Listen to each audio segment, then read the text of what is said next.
പൊന്നാനിയിൽ തെരുവുനായയുടെ വ്യാപക ആക്രമണം. കുണ്ടക്കടവ് ജംഗ്ഷനിൽ വെച്ചുണ്ടായ ആക്രമണത്തിൽ 6 പേർക്ക് പരിക്കേറ്റു. റിസ്വാന, സാജിദ, റീന, അൽക്ക, നിമ, ജുബേരിയ എന്നിവർക്കാണ് നായയുടെ കടിയേറ്റത്. പരിക്കേറ്റ എല്ലാവരെയും പൊന്നാനി താലൂക്ക് ആശുപത്രിയിൽ പ്രവേശിപ്പിച്ചു.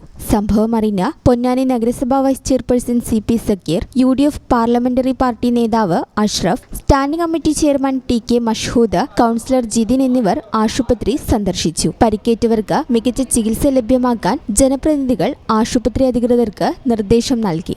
കുര്യൻ ഡോക്ടറെ അടുത്ത് പോകാൻ വേണ്ടിയിട്ട് അവിടെ പാർക്കിങ്ങിൽ വണ്ടി നിർത്തിയിട്ട് റോട്ടിലേക്ക് കയറിയായിരുന്നു. അപ്പോൾ ഒരു നായ നേരെ വന്നു.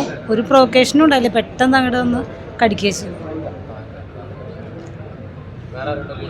ഹസ്ബൻഡ് കൂടെ ഉണ്ടായിരുന്നു. ഓടി വന്ന് നായ തട്ടിയിട്ടു. അപ്പോഴേക്കും ഞാൻ വീണു. അപ്പോൾ കാലൊക്കെ കടിച്ചു കീറി. ഞാൻ സൗണ്ട് ഇട്ടിട്ട് പുറത്തിറങ്ങിയതാണ്. കരച്ചിലിട്ടപ്പോൾ പോയി നോക്കിയത് ആരോ വഴിയിൽ കരയുന്നുണ്ട്. അപ്പോൾ ഞാൻ ആക്സിഡൻ്റ് അടിച്ചിട്ട് പോയി നോക്കിയതാണ്. നോക്കുമ്പോൾ ഒരു കുട്ടിയുടെ നായ കടിക്കായിരുന്നു. അത് ഇതാക്കുമ്പോഴത്തേന് പെട്ടെന്ന് എൻ്റെ മേൽക്ക് വന്നത്. നായ വരെ ഞാൻ കണ്ടിട്ടുണ്ടായിരുന്നില്ല. പെട്ടെന്ന് വന്നിട്ട് എൻ്റെ മേൽക്ക് ഇതായിട്ട് എന്നെ കടിച്ചത്.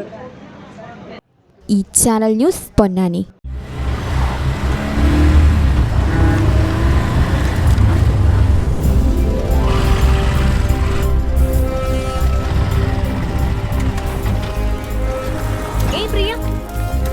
എനിക്ക് നല്ല ടെൻഷനുണ്ട്. അയ്യോ ഒരു മിനിറ്റ്. അച്ഛ PG എൻട്രൻസ് അല്ലേ, മനസ്സറിഞ്ഞ് ഒന്ന് പ്രാർത്ഥിച്ചേക്കണേ. പഠിച്ചത് മാത്രമേ വരുള്ളൂ മോളെ. അഡ്മിഷന്റെ ഫീസിന്റെ കാര്യത്തില് അച്ഛനൊരു വഴി കണ്ടിട്ടുണ്ട്. വരിക.